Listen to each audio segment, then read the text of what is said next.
Hello everyone, it's Sonia McDonald here and I'm the CEO and founder of Leadership HQ and McDonald Inc. And I have the great honour of speaking with one of my favourite leaders. I've been supporting her for and watching her, not stalking her, just watching her for a number of years now and seeing her success. Julie Mathers from Flora and Fauna. She is super passionate about what she does. You must check out her products and her website. It is just amazing. Her story is incredible. She's probably the most authentic, courageous, humble, kindest leaders that I've had. We've spoken a couple of times, and every time I get off the phone with her, I feel like, oh, I've got this. Okay, like it's because you're just you're just super humble, like super humble and Thank authentic. you. Yeah. So, and I just love seeing where you start and where you've got to, all the awards, you're part of BCorp, and you're so well deserved in all the success and achievements. So welcome to our live today. Thank you, Sonia. It's honestly, it's lovely to be here. And I was just saying to you, I just love what I do. It's fun. I get to have fun every day, and it never feels like work, which I think is the best work, right? So, it is the best work when you kind of you wake up and you go, wow, today I'm going to have fun, and you actually do it as you're running a business where you get to do what you love doing. Yeah. So what made you start it? I know we spoke a while back, and you were working. I think were you working at Telstra? No, you're working maybe in another. Anyway. Gosh, no. No. I was working for Woolies, so I've always worked in retail. Yeah, I've always worked in retail. I've worked in retail for such a long time now. 30 years if you count my first job at a bakery at the age of 15. And I definitely count that job because that is my second favorite job after the one I currently do. I loved that job. I worked at Coles Bakery. I love bakeries too. Yeah, I can imagine why you love working in bakeries. Yeah. Oh, it was so fun. Well, also, I mean, because I started with like 15, you just go first job and you come in and they're like, right, get all the bakeries and pastries out for the day. And that was a very long time ago. So we had proper old fashioned tills where you put money in and there's no credit cards or any of that sort of stuff.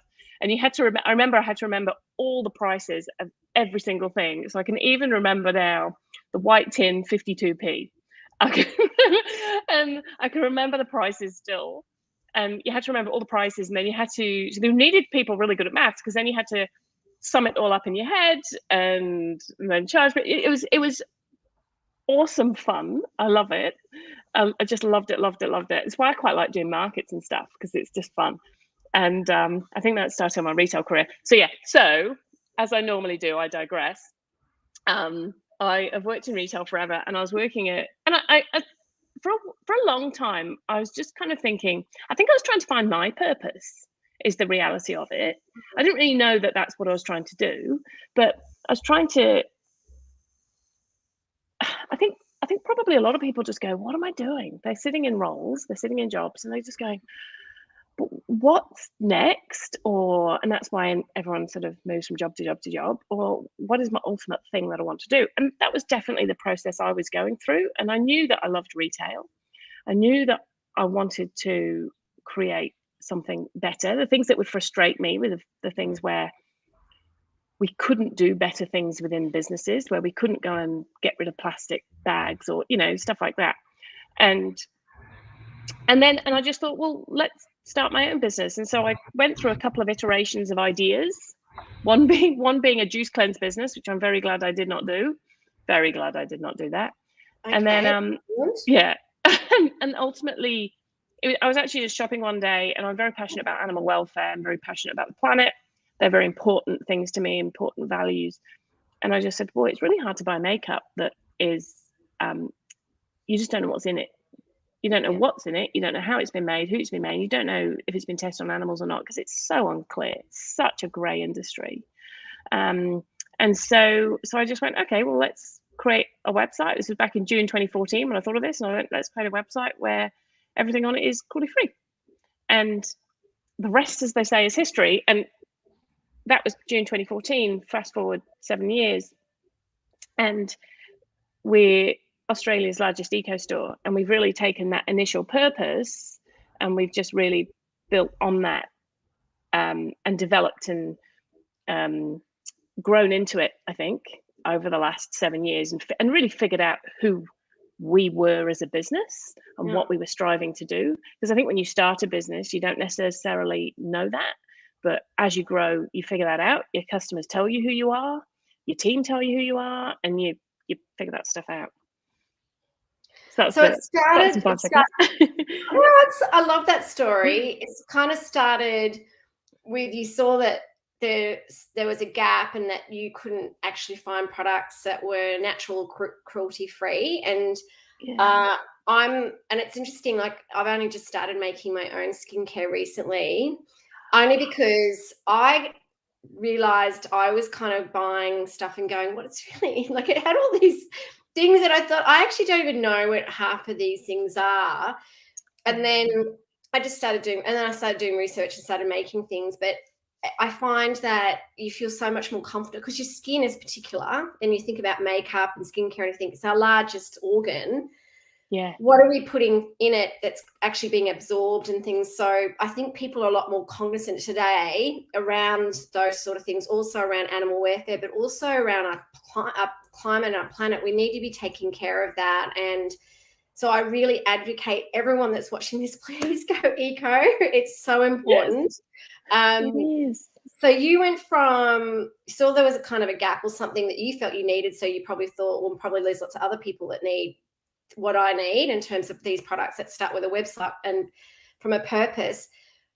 So what did you find? Like, I mean, that took a lot of courage to do that. And I mean, starting a business does take a lot of courage, and being a founder of business takes a lot of courage. I mean, what advice would you give to people that are watching and going, wow, like I've actually got some ideas, or I wouldn't mind like looking at what you're doing, Julie? What advice would you give them to have that courage to step in to do that? Yeah. Well, I mean, it's an interesting one, right? Because as much as we've had a great journey, and there have definitely been tricky times where, because when I started Flora and Fauna, we've had 0 investors until obviously very recently.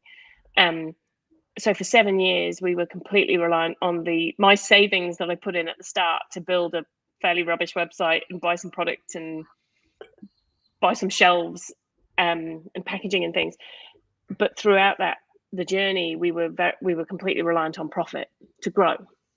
So you have to go in this very realistic about it, because I've seen plenty of businesses start and fail, or I wouldn't say fail, actually, just close, because you get a learning from everything, right? You do. So I've seen a lot of businesses start and stop, and a lot of people lose a lot of money. So I think the biggest thing is be prepared to sacrifice a lot. That is, so for, I think it was about 3 years, we didn't pay ourselves at all. So we didn't have a salary, and that was a calculated risk for us. So that was very much, okay, can we pay our mortgage? So my husband and I both actually gave up our proper jobs, if you like, to go and do this. At the time, we didn't have any children, so it was a little less risky for us, but we did have a mortgage. So we were kind of throwing everything into it, because we didn't have one person who was still earning a salary and could kind of keep us going. We both just went, right, let's go and do this. And I just think you have to go into it. There's a few bits of advice. You've got to go into it with your eyes open. You have to be prepared to make sacrifices. There's a friend of mine who started a business the same time as I did, and he's closed his business after about a year or so. And the reality was, and he was really open about it, he said, I just don't want to work the hours that you do, Julie. He goes, I like my weekends, I like my evenings, I want a 9 to 5. And the reality is, this isn't a 9 to 5.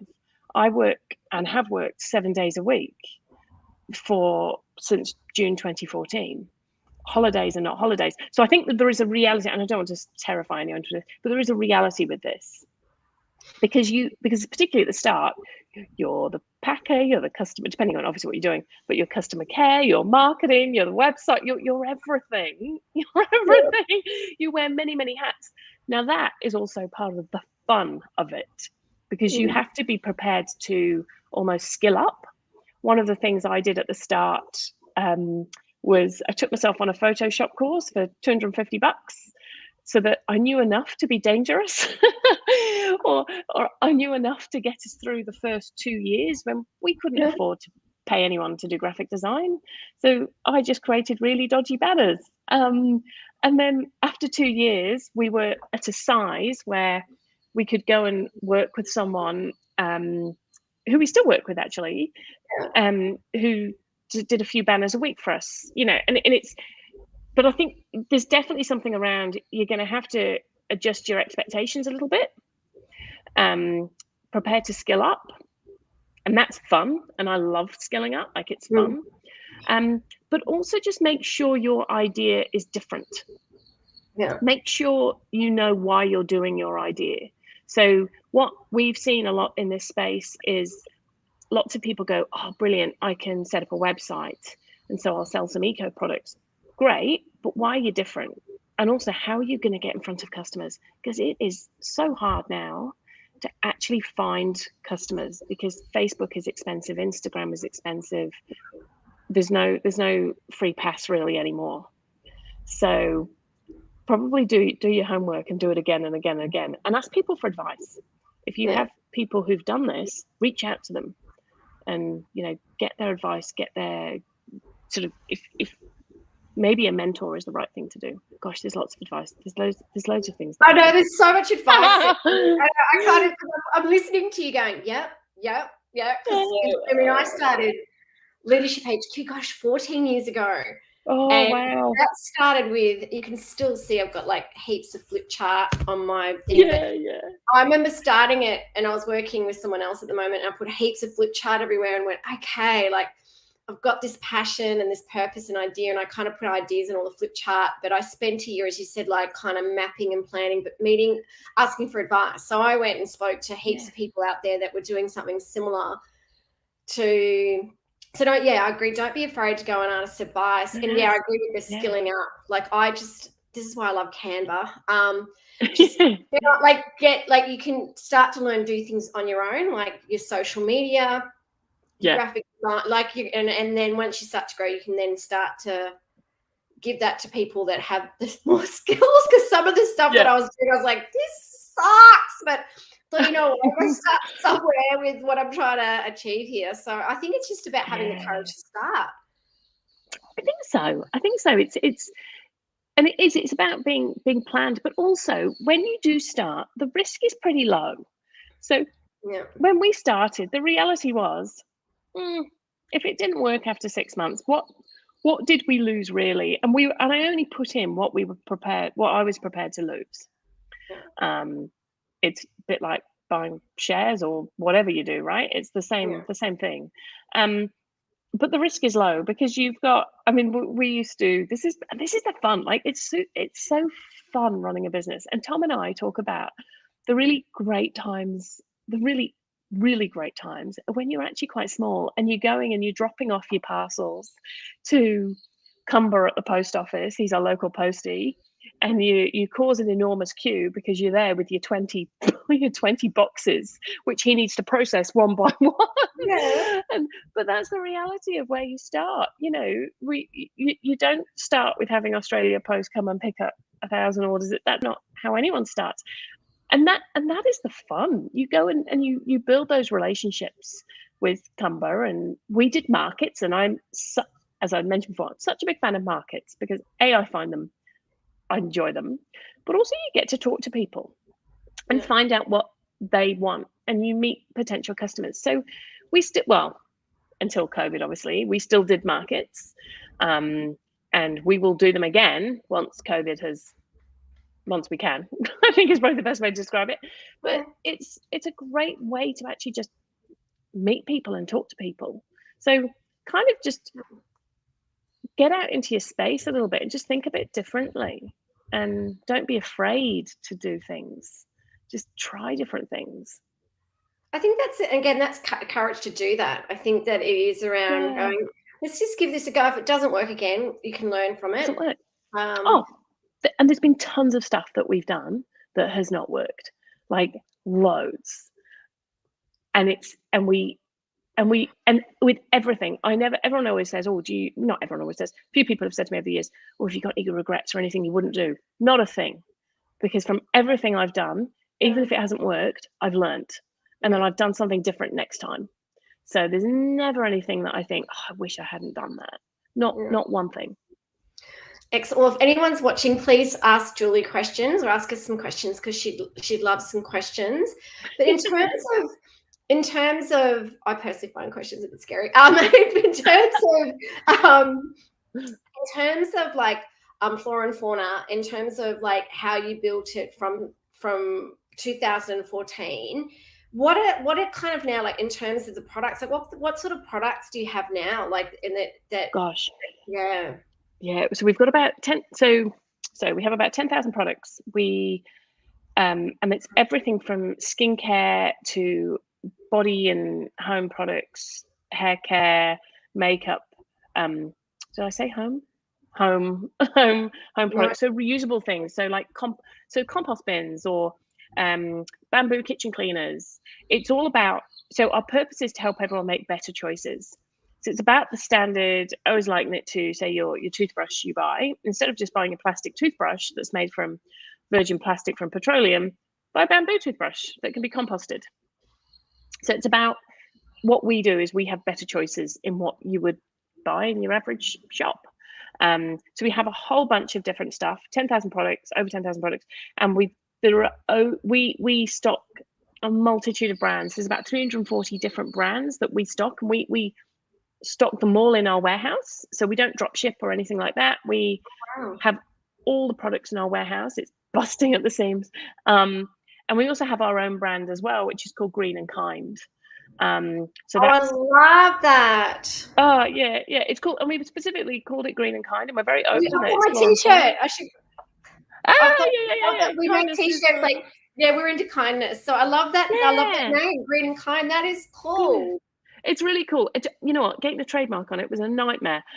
These are the little things that happen in business when you're dealing with someone from the trademark office going, no, because that's a description. It's like, oh God.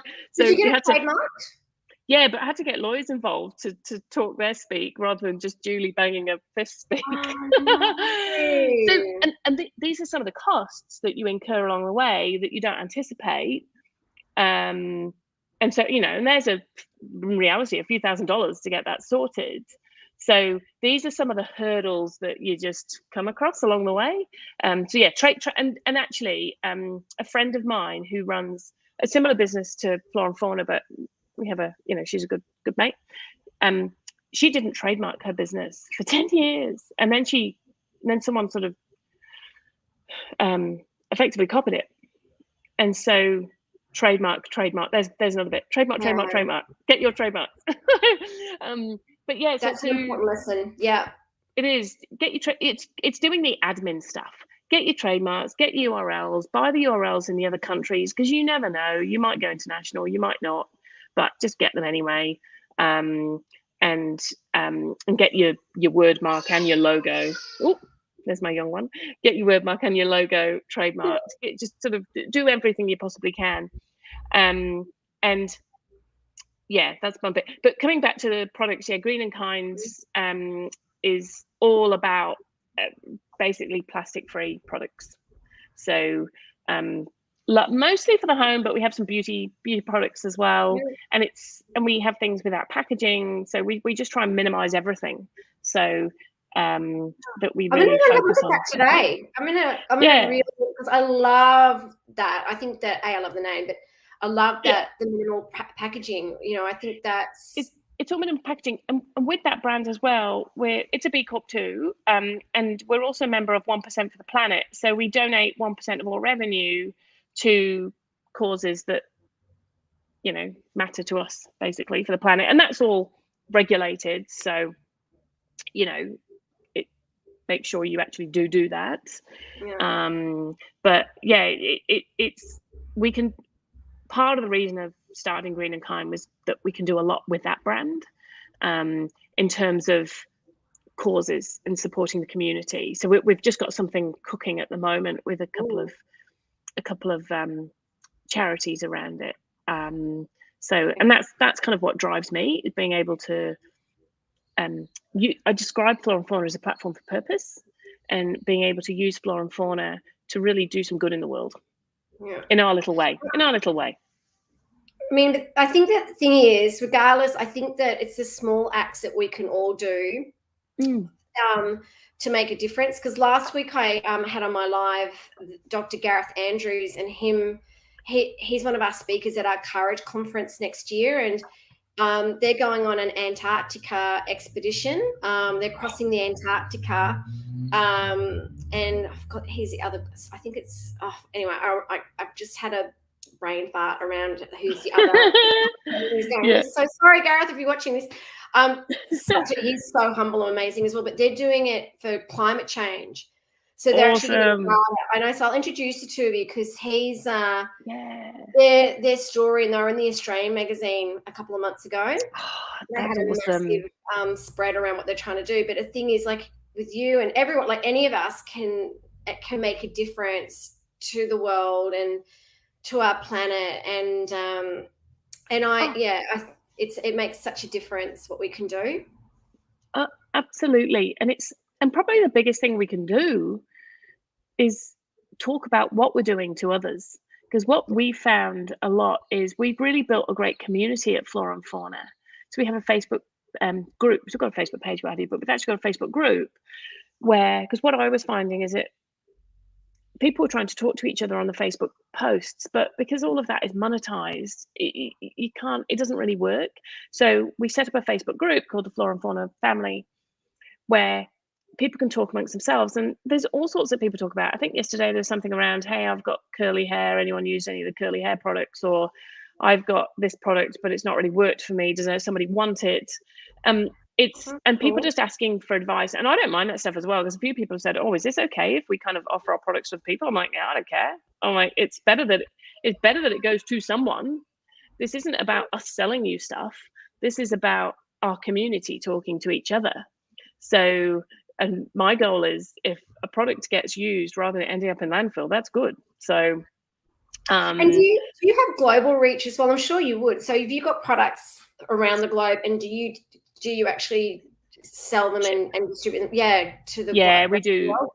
Yeah, so New Zealand, our cousins across the pond, we sell a bit to New Zealand, but then we've also got we sell a little bit internationally. It hasn't been our focus, and it has become less of a thing with COVID, just because it's actually difficult to get parcels anywhere. So we had something. I can remember I had a baby in May last year. And like COVID kitty, and as I was coming out of, I can remember what happened. I was coming home from the hospital because I checked out early, because I was sitting there just getting antsy pants, just going, can I just leave now? And I can remember the exact time that this happened, where I found out the whole bunch of our orders had been put on a boat. So they were all going to the UK, and it was Easter, so we sell like vegan chocolate, Easter chocolate and stuff. And so it needs to be sent quickly. And they ended up, an Aussie Post went, oh, we haven't got any planes, so we'll just chuck them on a boat. And so imagine us saying to our customers, sorry, folks, you've got to wait 3 months for your order. So of course we couldn't do that. So we refunded everybody. But international is tricky at the moment. So it's not something that we've focused on. Yeah. It's just like, we'll pick it up again once we're out of this. So where to from here? Like, what's your vision now? Like, where are you? Yeah, where are you looking at going with Flora and Fauna? So, I think we've brought a few more people into the team on, which is nice, which is good. So we have a really, really beautiful team. We're also recruiting for a digital marketing manager, just in case anyone's listening. That's my pitch. That's my pitch. Digital marketing manager. Where do they need to be based?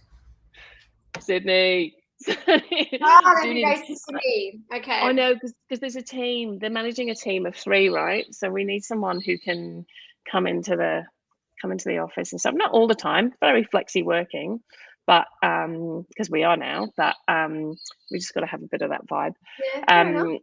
yeah. Anyway, but we've got a great team, and we're really just it's almost we're leaning more into our purpose, and we're really focusing on how can we help people, how can we do more with community, with charity, and also really importantly, how can we get in front of more people. So there's tons of people in Australia who should have heard about us but haven't, because we haven't been able to get in front of them yet. So a big focus is going, okay, well, we need to get in front of plenty of people. So more marketing, hence the marketing. But more marketing, more brand marketing. Probably need a bit of a refresh. We do need a bit of a refresh just in terms of our branding, just to make sure that it hasn't really changed in 6 years. And then when things open up again, then we'll think a bit more sort of bigger strategy stuff in terms of markets and everything else. And this is the time to do it. Like, this is a really good time to kind of go, okay, because next year will be a very different year, and it's being prepared to, like, next year we're going to take on the world, and it's like, well, 100%. What can I do now? Yeah, get your house in order. Exactly, get your house in order. Sort of do the things that you've been putting off forever, and do a lot of housekeeping, so that when we are open up, because also the online shopping market is a really interesting one, because it's so unpredictable in Australia at the moment. So we also have to make sure that we preserve cash flow, that there's all of that stuff that we've got to think about as well, because although sales are quite buoyant at the moment, when things open up again, I'm pretty sure people don't want to be shopping online and they want to get out. So it might take a little. I see what you mean. I think people are wanting that social interaction, and but I still think that online shopping is we've had so many we've got so many new customers over the past year and a half, because also, what do they say, it takes 2 weeks to change a habit? Well, we've had 18 months now. So I think that habit is firmly changed. So I do agree that I think online shopping is probably at the point where it may have been in 5 years' time, but we've just brought it forward. And people, we've had people who are in their 80s call us and say, I'm trying to put an order through on your website, but I'm not sure how to do it because I don't do online shopping, but I now need to. And so we're really getting customers from across who wouldn't have normally done it. And this is actually another good point, is why I think it's very important. So I'm very big on customer care. And make sure you have lots of lines to your customers open, whether that is phones. Just have phone. So many websites don't have a phone number. Have a phone number. Have a phone number. Have live chat. Have emails. But be active as well. Don't leave your customers waiting. Get back to them quickly. We have a policy at F&F where we must respond to all customers within 4 hours. That's cool. And it's just they are the center of our universe. Yeah, because the thing is, when we take care of our customers, and if they're buying our products, they're also aligned to your purpose. They're also buying your products because they want to make a difference by going eco-friendly. Yeah. We need to look after them so they can be our champions around eco-friendly. 100%. They are our advocates. They are their ambassador in their own community, because they're the one going, you should totally try this product. It's amazing. And They're the ones doing that. So we should absolutely be helping them as much as we can, so that they can go and spread the good word. And ultimately, what we want to do is get people to change behaviors. And it's a big wheel to turn, because I certainly grew up in the sort of late 70s. I was born in 76, so sort of 80s, where it was plastic fantastic. And everything was plastic. It was just, if it wasn't put in plastic, you kind of thought it was like, what was it? Well, you have to say you look amazing. If you're a 76 baby, you look amazing at 76. Thank you. Like, also, you're 45. I'm 50. So you you look awesome. Oh, 50's the new thanks. 50's Pardon? the new 30, or 50's the new 30. I don't think I'm No, 45 or actually, anything. I actually act younger now than I did, I think, in my Yeah. 20s and 30s. Like, I think because you kind of go, life's so precious, but I Yeah. think the number one thing, if anyone's watching, look after your skin. Look after your skin by Yeah. eco-friendly skin products. That has Yeah. been, the biggest difference to my skin is I Yeah. buy eco-friendly stuff to Yeah. look after my skin. Yeah. Oh, 100%. 100%. Yeah. I barely wear makeup actually, and I just chuck heaps of oil onto my skin constantly. So I'm just like, suck Well, it up, suck yes. it up. But I had really oily skin growing up, and then so I had all the problems of youth with that, and but now I'm actually quite thankful for it. So, I remember when I was 15, I had so much acne. It really got me down, like, to the point, and here I'm admitting a bit too much, but I had it all on my back and everything, and it was oh so yeah, bad. And I remember my mum, obviously, because I was really depressed and stressed about it. And I remember going to this chemist, and the woman says, look, please don't worry about it. Please don't. And I was like, no, because everyone was like calling me pimple face and all this. oh And then she said, can I tell you, in years to come, you're going to be so, and I think now I realize that I've gone, that oily skin, and I actually still, I'm the same. I put so much oil on my skin, and some of my friends go, but haven't you got oily skin? I love putting oil on my yeah, skin. It makes such a yeah. difference. Yeah. Makes such a difference. Yeah. So, Skincare tips as well. so I'm going to check out your skincare products after this, actually. And I'm also going to see if I'll put it out to my network around a digital marketing manager as well. So if you are watching this, make sure that Yeah. because you'd be such a wonderful company to work for. So Oh, it's um, great. I'm going to have to jump off because we've gone like 32 minutes. I could talk Oh to you. gosh. I know. I I could can talk keep to you. Oh going. gosh, look, I could talk to you forever. I think you're so amazing, and I'm so proud Oh, of thank what you. you've achieved. Like, so Thank proud. you. And Thank you. if It's anything super we can do to cool. help, please let us know. Thanks, Sonia. My pleasure. No, that's Make sure you nominate in our awards next year as our Outstanding Leadership Awards, because they're all about kind and courageous leadership. So I will do that. I will do that. No, yeah. that's brilliant. That's brilliant. I shall definitely do that. No, thank you. Thank you. I think it's just have fun. Enjoy, do what you enjoy doing.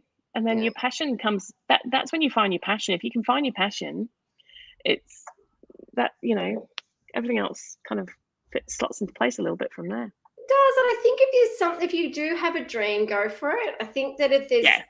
I always call it the sweet spot. I kind of go, if you're passionate about something, you love, like, you're passionate, you love doing it, but also the world needs it, Yeah. and it's actually a strength of yours and a talent of yours. It's a sweet spot. Like, just go and do it. Like, Yeah. yeah. Go and So, enjoy it. Just, and have fun. If it doesn't feel like work, you're doing a good thing. Like, that's good. That's the ultimate goal. yeah, I agree. It was so wonderful I'd love to meet you one day I when know. our borders open. Love to meet you. You're amazing. Also, send me your address. I'll send you a copy of my book as well. Oh, awesome. Thank you. Yeah. No, that's brilliant. Well, thank you, Sonia. I've really enjoyed it. Love chatting to you. And yes, and we'll come and see you physically soon. That'll be great. You stay safe, okay? Will do. You Take take care. care. Bye. Bye. Bye. Bye.